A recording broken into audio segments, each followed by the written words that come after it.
충격적인 며느리의 진실과 가족을 지킨 시어머니의 사연. 1화 첫 만남의 불길한 예감. 선옥은 부엌에서 저녁 준비를 하고 있었다. 오늘은 아들 민호가 여자친구를 데리고 온다는 날이었다. 결혼을 전제로 한 만남이라고 했을 때 선옥의 마음은 복잡했다. 벌써 30을 넘긴 아들이 드디어 좋은 사람을 만났다니 기쁘기도 했지만 왠지 모를 불안감이 마음 한구석을 차지하고 있었다. 현관문이 열리는 소리와 함께 민호의 목소리가 들려왔다. 어머니, 저 왔어요. 뒤따라 들려오는 여자의 목소리는 밝고 경쾌했다. 안녕하세요, 어머님. 수진이라고 합니다. 선옥은 앞치마를 벗으며 거실로 나갔다. 수진은 28살로 보이는 깔끔한 외모의 여성이었다. 단정한 원피스에 적당한 메이크업, 그리고 환한 미소를 지닌 그녀는 누가 봐도 호감형이었다. 어머님, 뵙게 되어 정말 영광입니다. 수진은 공손히 인사하며 선물 봉투를 건넸다. 작은 마음이지만 받아주세요. 선옥은 그 순간 설명할 수 없는 한기를 느꼈다. 수진의 미소는 완벽했고 말투도 정중했지만 그녀의 눈 깊숙한 곳에서 뭔가 차가운 것이 스쳐 지나갔다. 마치 가면을 쓴 듯한 느낌이었다. 하지만 선옥은 이런 감정을 드러낼 수 없었다. 고맙네요. 민호한테 자주 이야기 들었어요. 저녁 식사가 진행되는 동안 수진은 완벽한 예비 며느리였다. 남편과 민호의 이야기에 적절히 반응하고 선옥의 요리를 극찬했다. 어머님, 손맛이 정말 좋으세요. 저도 이렇게 맛있게 요리할 수 있을지 모르겠어요. 남편은 우리 며느리 될 사람이 참 겸손하고 착하네 하며 흐뭇해했다. 민호 역시 수진을 바라보는 눈빛이 애정으로 가득했다. 수진이는 직장에서도 인기가 많아요. 성격이 워낙 밝고 긍정적이거든요. 수진은 부끄러워하며 손을 흔들었다. 오빠가 너무 과찬하세요. 하지만 선옥만은 계속해서 묘한 기분을 떨쳐버릴 수 없었다. 특히 수진이 웃을 때마다 그 웃음이 눈까지 닿지 않는 것 같았다. 마치 연기하는 것 같은 느낌이었다. 선옥은 자신의 이런 감정이 단순한 시어머니의 질투나 경계심인지도 모른다고 생각했다. 식사를 마치고 차를 마시는 시간, 민호가 조심스럽게 말을 꺼냈다. 어머니, 아버지, 저희가 결혼하고 싶다고 말씀드렸잖아요. 남편이 고개를 끄덕였다. 그래. 수진 씨 같은 좋은 사람 만나기 쉽지 않지. 우리도 찬성한다. 선옥은 잠깐 망설였다. 마음속 불안감이 커져갔지만 아들의 행복을 위해서는 자신의 직감을 접어둬야 한다고 생각했다. 네, 좋아요. 수진 씨, 우리 민호 잘 부탁드려요. 수진은 깊게 고개를 숙였다. 감사합니다, 어머님. 정말 최선을 다하겠습니다. 그날 밤, 수진과 민호가 돌아간 후 선옥은 창가에 서서 그들이 떠나는 모습을 내려다봤다. 수진이 차에 타기 전 잠깐 위를 올려다보는 순간 그녀의 표정이 완전히 달라져 있었다. 아까까지의 따뜻한 미소는 온데간데 없고 차갑고 계산적인 눈빛이 선옥과 마주쳤다. 그 짧은 순간이었지만 선옥은 온몸에 소름이 돋았다. 여보, 뭘 그렇게 보고 있어? 남편이 뒤에서 물었다. 아니야, 그냥. 선옥은 창문을 닫았다. 하지만 마음속 불안감은 더욱 커져만 갔다. 마치 위험한 존재를 집안으로 들인 것 같은 느낌이었다. 이화, 불운의 시작. 결혼식이 끝나고 한 달이 지났다. 수지는 완벽한 신부였다. 하객들 모두가 민호의 아내가 된 그녀를 칭찬했고 시댁 친척들도 정말 좋은 며느리를 얻었다며 부러워했다. 수지는 시댁에서 따로 살겠다는 선옥의 제안을 극구 만류하며 함께 살고 싶다고 했다.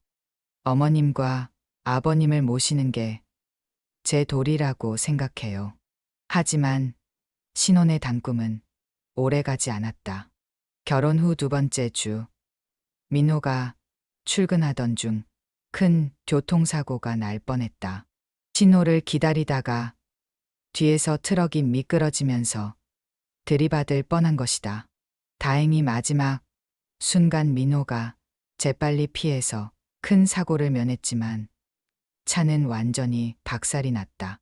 정말 아찔했어요. 1초만 늦었어도 민호는 아직도 놀란 기색이 역력했다. 수지는 남편을 꼭 끌어안으며 눈물을 흘렸다. 여보, 정말 다행이야. 나 정말 무서웠어. 그런 수진을 보며 선옥은 이상한 느낌을 받았다. 수진의 눈물이 진짜처럼 보였지만 뭔가 어색한 구석이 있었다.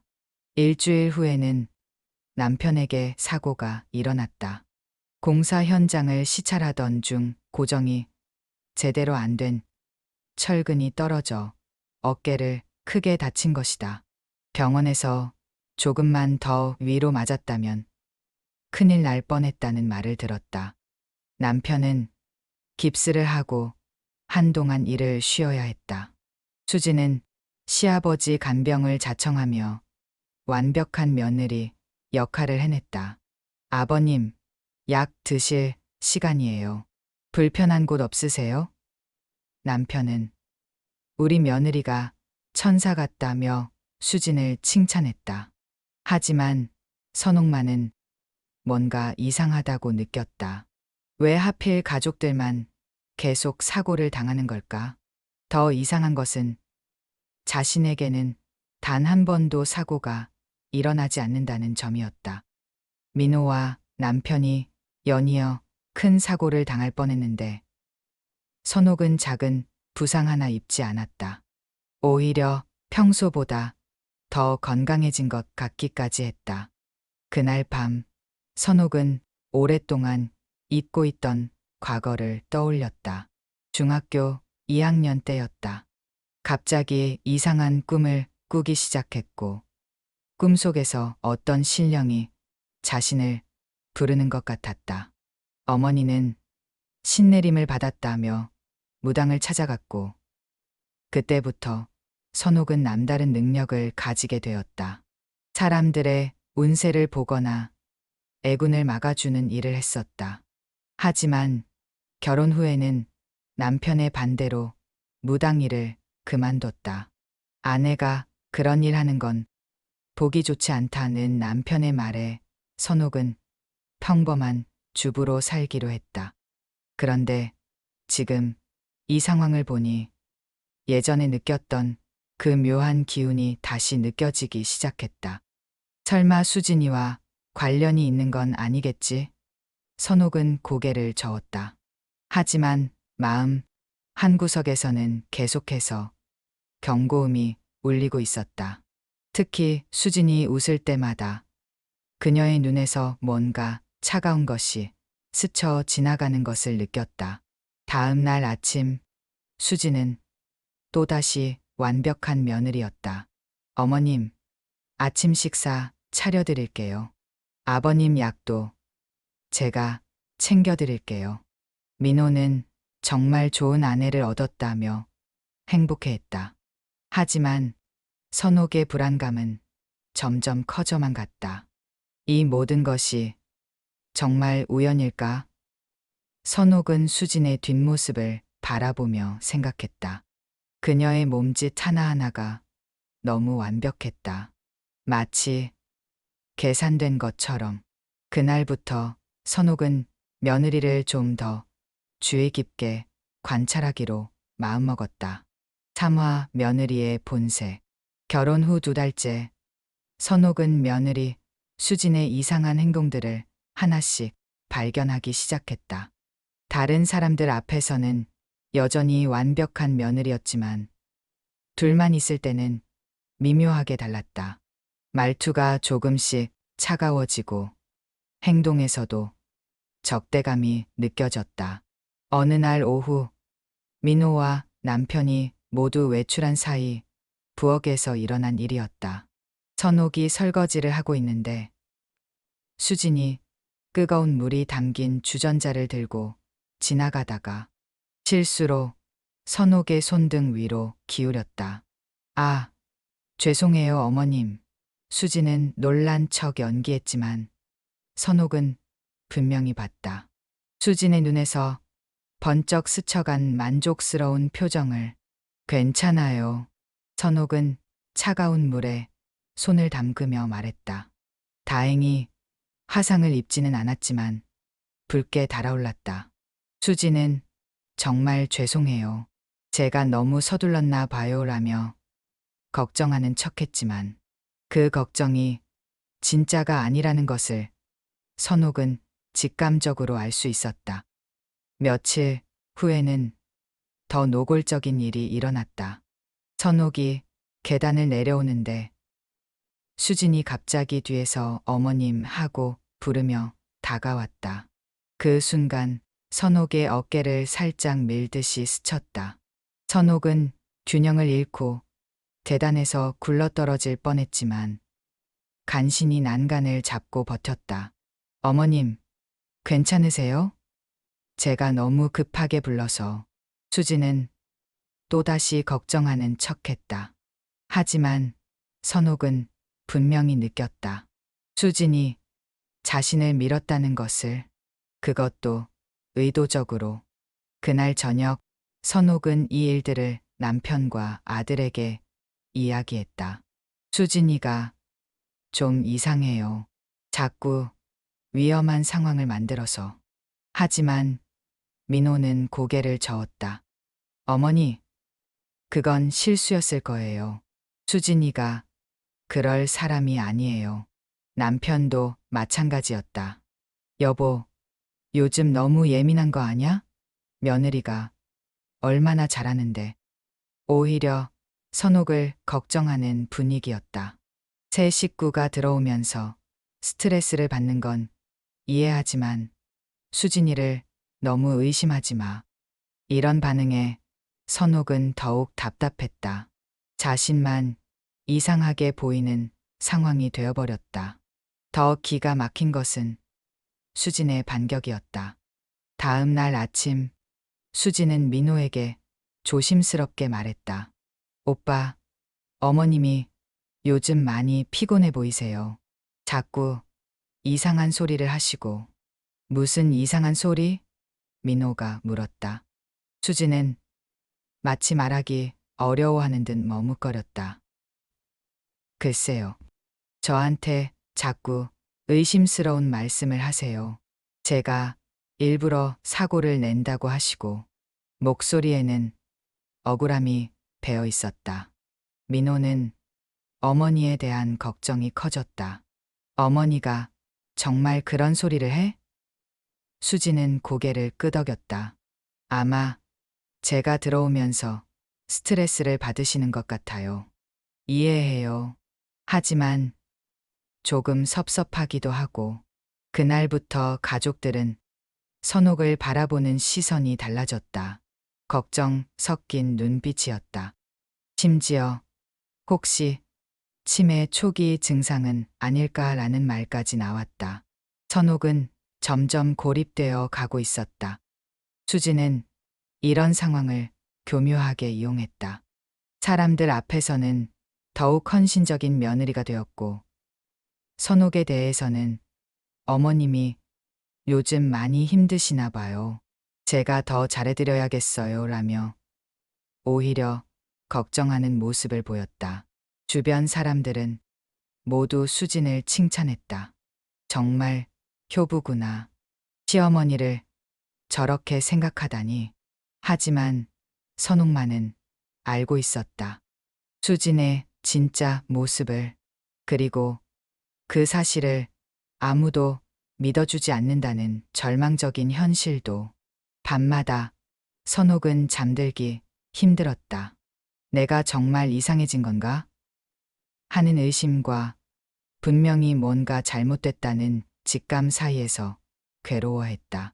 차와 CCTV와 고립. 선옥은 며느리 수진의 악행을 증명하기 위해 결단을 내렸다. 집안 곳곳에 작은 CCTV를 설치하기로 한 것이다. 감시하는 것 같아서 미안하지만 내 정신이 정상이라는 걸 증명해야 해. 며칠간 몰래 설치 작업을 했다. 거실, 주방, 복도 등 주요 공간에 손가락 마디만 한 초소형 카메라들을 숨겨놓았다. 민호와 남편에게는 요즘 집 주변에 도둑이 많이 든다고 해서라고 둘러댔다. 처음 며칠은 별다른 것이 잡히지 않았다. 수지는 여전히 완벽한 며느리였다. 하지만 선옥은 포기하지 않았다. 분명히 증거를 잡을 수 있을 거라고 믿었다. 그런데 이상한 일이 벌어지기 시작했다. 중요한 순간마다 카메라가 다른 곳을 향하고 있거나 화면이 흔들려서 제대로 찍히지 않았다. 마치 수진이 카메라 위치를 알고 있는 것처럼 교묘하게 피해 다녔다. 어느 날 선옥은 수진이 혼자 있는 모습을 몰래 지켜봤다. 그때 수진이 CCTV 중 하나를 발견하고 쓴웃음을 짓는 모습을 목격했다. 수진은 카메라를 향해 손가락으로 목을 긋는 신용을 했다. 그 표정은 지금까지 보여준 선량한 며느리의 모습과는 완전히 달랐다.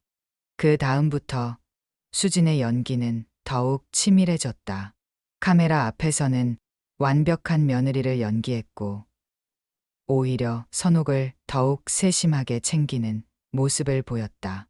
어머님, 약 드셨어요? 어머님, 편하게 쉬세요. 모든 행동이 카메라를 의식한 듯 과장되어 있었다. 더 충격적인 것은 가족들의 반응이었다. 며칠 후 민호가 CCTV 영상을 확인하더니 어머니를 찾아왔다. 어머니, 이거 뭐예요? 수진이가 어머니를 얼마나 잘 챙기는데 왜 이런 식으로 감시해요? 영상 속 수진은 정말로 완벽한 며느리였다. 선옥에게 차를 가져다 주고 어깨를 주물러 주고 약까지 챙겨주는 모습이 고스란히 담겨 있었다. 오히려 수진이가 어머니를 위해 얼마나 노력하는지 알겠네요. 남편도 마찬가지였다. 여보, 이제 그만해. 며느리가 얼마나 속상해하겠어. 우리를 믿지 못해서 몰래 카메라까지 설치하다니. 선옥의 입장에서는 답답할 노릇이었다. 증거를 잡으려고 했는데 오히려 자신이 의심받는 상황이 되어버렸다. 수지는 이 상황을 더욱 교묘하게 이용했다. 어머님이 저를 감시하신다니 정말 속상해요. 저 뭘 잘못했는지 모르겠어요. 눈물까지 글썽이며 연기했다. 민호는 어머니, 수진이한테 사과하세요라고 말했다. 그날 밤 선옥은 깊은 절망에 빠졌다. 분명히 뭔가 잘못되고 있는데 아무도 자신을 믿어주지 않았다. 오히려 가족들로부터 더욱 멀어지고 있었다. 내가 정말 이상해진 건가? 그때 이상한 꿈을 꾸기 시작했다. 어릴 적 신내림을 받았을 때와 비슷한 꿈이었다. 꿈속에서 어떤 목소리가 들려왔다. 조심해라. 위험이 다가오고 있다. 아직 늦지 않았다. 내 능력을 기억해라. 선옥은 잠에서 깨어 손을 떨었다. 오랫동안 잊고 있던 감각이 되살아나고 있었다. 예전에는 사람들의 기운을 읽을 수 있었다. 좋은 기운과 나쁜 기운을 구별할 수 있었고, 때로는 미래에 일어날 일들을 미리 볼 수도 있었다. 그때의 능력이 다시 깨어나고 있는 건가? 선옥은 며느리 수진을 다시 한번 자세히 관찰해 보기로 했다. 이번에는 예전의 그 특별한 능력으로 분명히 수진에게는 뭔가 어둡고 위험한 기운이 감돌고 있었다. 그리고 그 기운은 점점 강해지고 있었다. 오화, 과거의 그림자. 선옥은 며느리 수진의 과거를 조사하기로 결심했다. 가족들이 자신을 믿지 않는 상황에서 혼자라도 진실을 파헤쳐야 했다. 민호에게서 들은 수진의 고향과 직장 정보를 바탕으로 몰래 조사를 시작했다. 먼저 수진이 다니는 회사에 아는 사람이 있는지 알아봤다. 다행히 교회에서 만난 권사님의 딸이 같은 회사에 다니고 있었다. 수진이요? 아, 그 사람 말이 많죠. 예상치 못한 대답이었다. 어떤 말이요? 선옥은 조심스럽게 물었다. 글쎄요. 남자 관계가 좀 복잡하다고 하더라고요.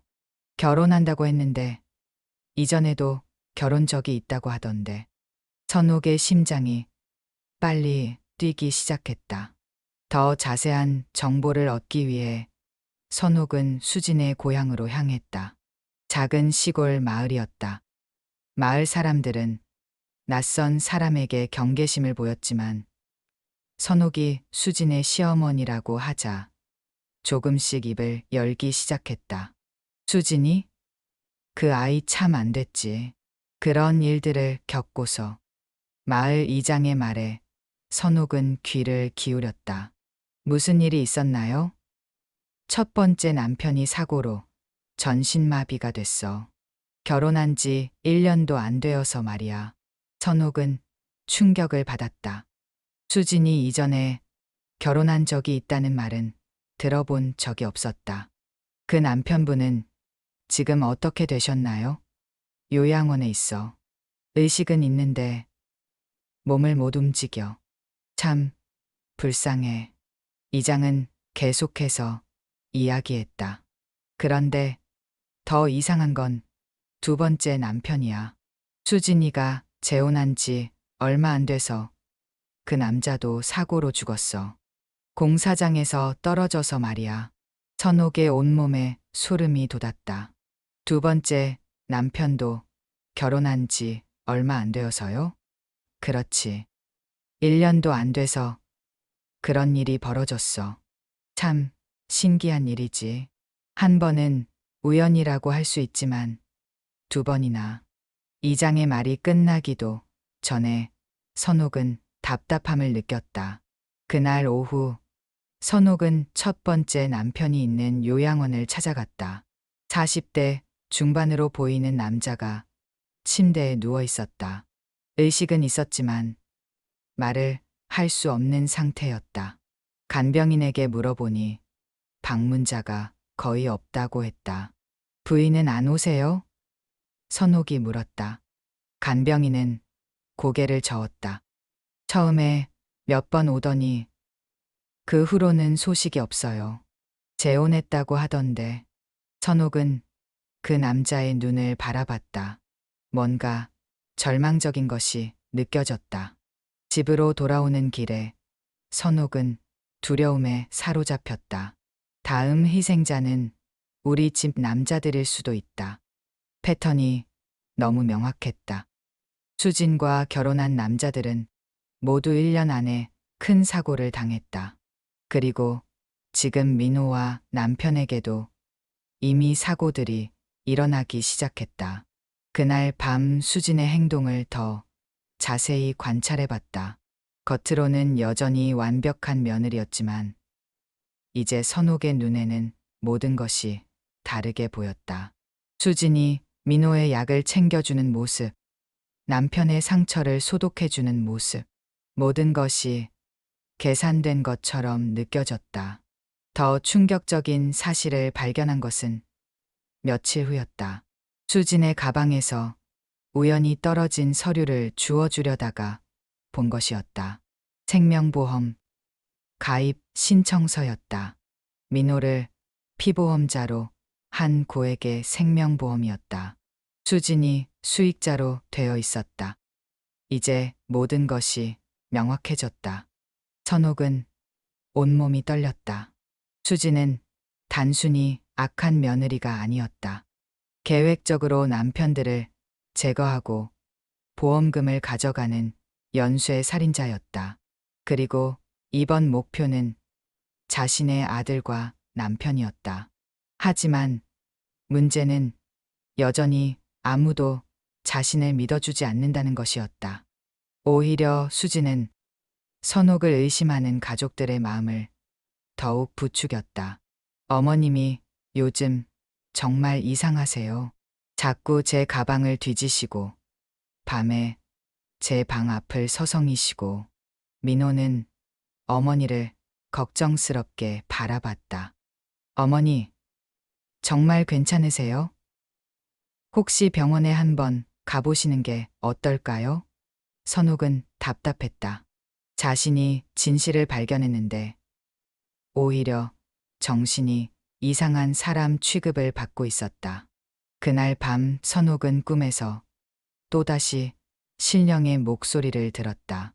시간이 얼마 남지 않았다. 내 능력으로 그들을 지켜라. 하지만 조심해야 한다. 그녀는 너를 눈치채고 있다. 꿈에서 깨어난 선옥은 결심을 굳혔다. 가족들을 지키기 위해서는 어떤 방법이든 써야 했다. 비록 아무도 믿어주지 않더라도 증거를 찾아서 수진의 정체를 폭로해야 했다. 시간이 얼마 남지 않았다는 것을 직감적으로 알 수 있었다. 육화, 함정과 반격의 서막. 선옥은 며느리 수진의 악행을 결정적으로 잡기 위해 치밀한 계획을 세웠다. 단순히 관찰하는 것으로는 한계가 있었다. 수진을 함정에 빠뜨려서 그녀의 진짜 모습을 드러내야 했다. 첫 번째 작전은 가스밸브를 이용하는 것이었다. 선옥은 일부러 부엌 가스밸브를 살짝 열어놓은 척 연기했다. 물론 실제로는 위험하지 않을 정도로만 조작했지만 냄새가 날 정도로는 해놨다. 그리고 이 모습을 수진이 목격하도록 유도했다. 어머님, 가스 냄새가 나는 것 같은데요? 수진이 부엌으로 들어오자 선옥은 당황하는 척 연기했다. 아, 그래요? 제가 깜빡했나 봐요. 선옥은 일부러 건망증이 있는 것처럼 행동했다. 수진의 눈에서 번쩍하는 무언가가 스쳤다. 이거다. 선옥은 직감했다. 수진이 이 상황을 이용할 것이라고. 실제로 그날 저녁 민호가 돌아오자 수진은 걱정스러운 표정으로 말했다. 오빠, 어머님이 오늘 가스밸브를 제대로 잠그지 않으셨어요. 정말 위험할 뻔했어요. 민호는 놀라며 어머니를 찾아왔다. 어머니, 정말 그랬어요? 가스는 위험해요.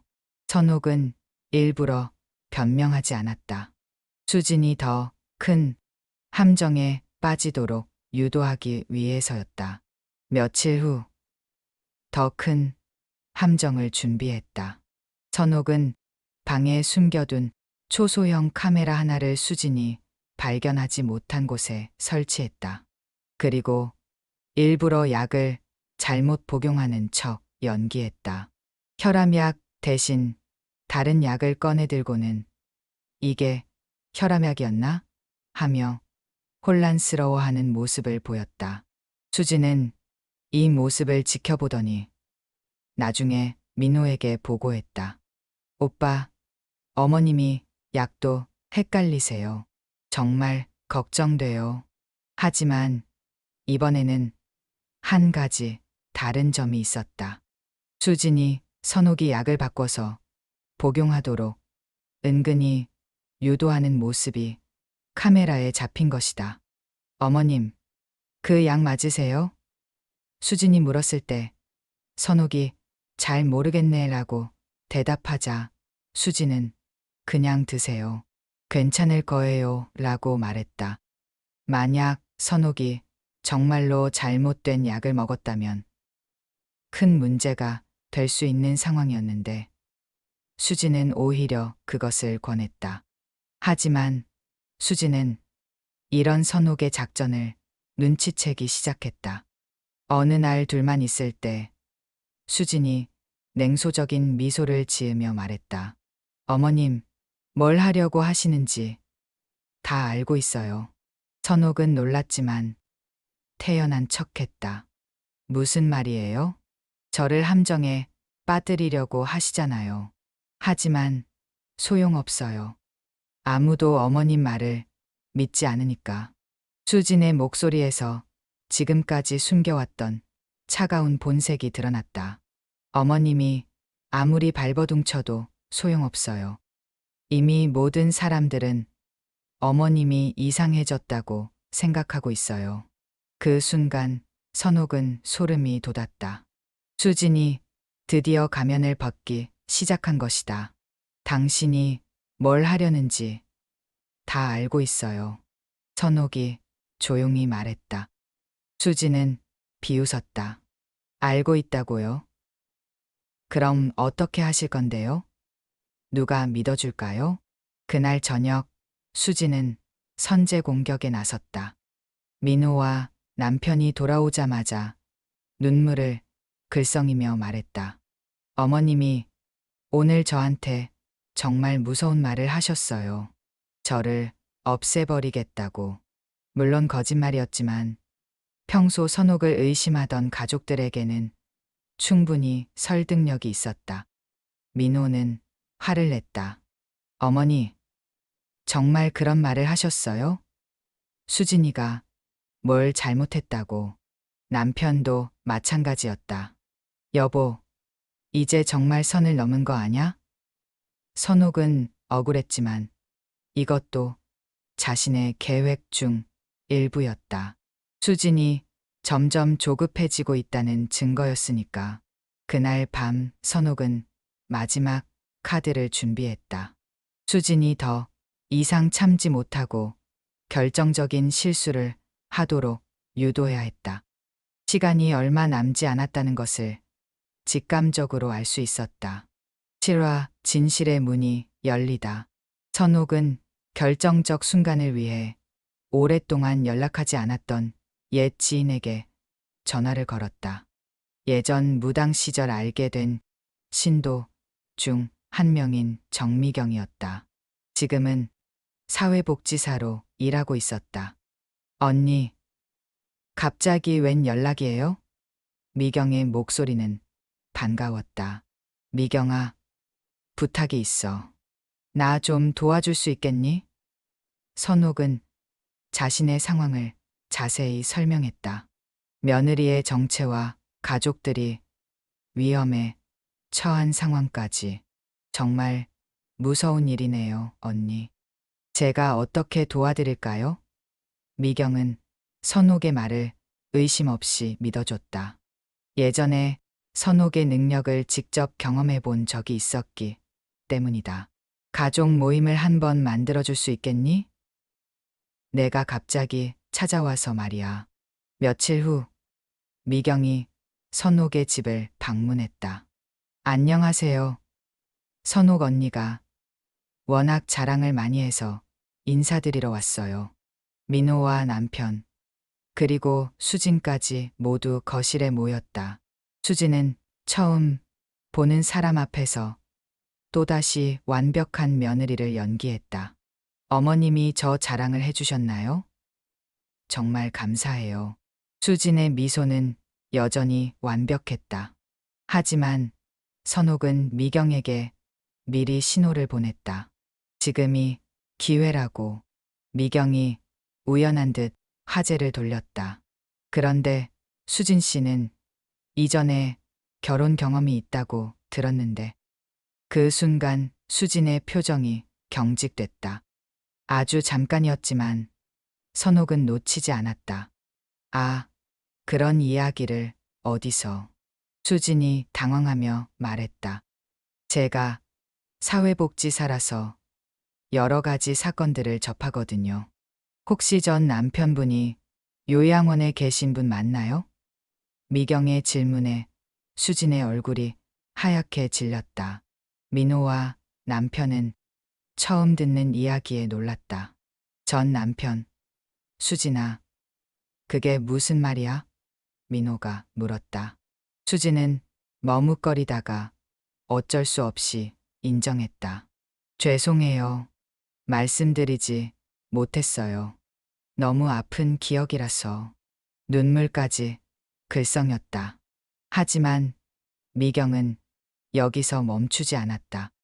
두 번째, 남편분도 사고로 돌아가셨다고 하던데 이번에는 완전히 폭탄 선언이었다. 가족들은 충격에 빠졌다. 두 번째 남편? 남편이 되물었다. 수지는 이제 완전히 궁지에 몰렸다. 그건 정말 우연이었어요. 저도 너무 힘들었어요. 하지만 이미 가족들의 신뢰는 무너지기 시작했다. 왜 그런 중요한 이야기를 숨겼어? 민호의 목소리에 배신감이 담겨 있었다. 그때 선옥이 결정적인 카드를 꺼냈다. 숨겨두었던 카메라 영상이었다. 수진이 선옥을 해치려고 했던 결정적 순간들, 그리고 가스밸브 사건에서 선옥을 위험에 빠뜨리려고 했던 장면들이 고스란히 담겨 있었다. 이게 뭐예요? 영상을 본 민호가 믿을 수 없다는 표정으로 물었다. 화면 속의 수지는 지금까지 보여준 모습과는 완전히 달랐다. 차갑고 계산적인 눈빛, 그리고 선옥을 해치려는 악의가 역력했다. 수지는 더 이상 연기할 수 없었다. 마침내 가면을 완전히 벗어던지고 본색을 드러냈다. 그래요? 다 제가 한 거예요. 그녀의 목소리는 이제 완전히 달라져 있었다. 하지만 당신만 아니었으면 다 가질 수 있었어요. 선옥을 향한 수진의 분노가 폭발했다. 왜 자꾸 방해하는 거예요? 왜 죽지 않는 거예요? 다른 사람들은 다 내 뜻대로 됐는데. 그 순간 모든 진실이 드러났다. 수진은 정말로 연쇄 살인자였고 이번에도 같은 짓을 하려고 했던 것이다. 민호와 남편은 완전히 충격에 빠졌다. 그리고 그제서야 어머니의 말이 모두 옳았다는 것을 깨달았다. 8화 보호받은 자. 경찰서에서 수진의 조사가 끝난 후 집으로 돌아온 가족들은 한동안 말이 없었다. 너무나 충격적인 하루였다. 사랑했던 며느리이자 아내가 연쇄 살인자였다는 사실을, 그리고 자신들이 죽을 뻔했다는 사실을 받아들이기 힘들었다. 민호가 먼저 입을 열었다. 어머니, 정말 죄송해요. 어머니 말씀을 믿지 않았어요. 목소리에 후회와 자책이 가득했다. 저희가 어머니를 의심하고 오히려 수진이 편을 들었어요. 남편도 마찬가지였다. 여보, 내가 정말 바보였어. 당신이 그렇게 말했는데. 손을 떨며 선옥의 손을 잡았다. 정말 미안해. 당신이 아니었으면 우리 모두 큰일 날 뻔했어. 선옥은 조용히 미소 지었다. 가족을 지켜냈다는 안도감과 함께 오랫동안 혼자 견뎌온 외로움이 마침내 끝났다는 기쁨이 밀려왔다. 괜찮아요. 중요한 건 우리가 모두 무사하다는 거예요. 민호가 궁금한 듯 물었다. 그런데 어머니, 어떻게 무사하셨어요? 수진이 그렇게 위험한 사람이었는데 어머니한테는 왜 아무 일도 일어나지 않았을까요? 남편도 고개를 끄덕였다. 정말 신기해. 우리는 자꾸 사고가 났는데. 천옥은 잠깐 망설였다. 오랫동안 숨겨왔던 자신의 과거를 이야기해야 할 때가 온 것 같았다. 사실은 내가 젊을 때 무당을 했었어. 가족들은 놀란 표정을 지었다. 무당이요? 중학교 때 신내림을 받았었지. 그때부터 남다른 능력이 생겼어. 사람들의 기운을 읽을 수 있었고, 나쁜 일이 일어나기 전에 미리 알 수도 있었어. 천옥은 차근차근 설명했다. 결혼하고 나서는 아버지가 반대해서 그만뒀지만 남편이 미안한 표정을 지었다. 내가 몰랐어. 당신이 그런 능력이 있었는 줄. 천옥은 고개를 저었다. 괜찮아요. 당시에는 저도 그 능력이 부담스러웠어요. 평범하게 살고 싶었고. 그런데 수진이가 나타나면서 그 능력이 다시 깨어났나 봐요. 천옥이 계속했다. 처음 수진이를 봤을 때부터 뭔가 이상한 기운을 느꼈어요. 아마도 신이 저를 지켜준 것 같아요. 나쁜 기운으로부터 보호해 주신 거죠. 민호는 감동받은 듯 어머니를 바라봤다. 그럼 어머니가 우리를 구해 주신 거네요. 어머니의 그 특별한 능력으로. 천옥은 부끄러워하며 손을 흔들었다. 특별한 게 아니야. 그냥 가족을 지키고 싶었을 뿐이야. 어머니 덕분에 우리가 살았어요. 남편이 눈물을 글썽이며 말했다. 정말 감사해요. 그리고 앞으로는 어머니 말씀을 무조건 믿을게요. 민호도 고개를 끄덕였다. 네.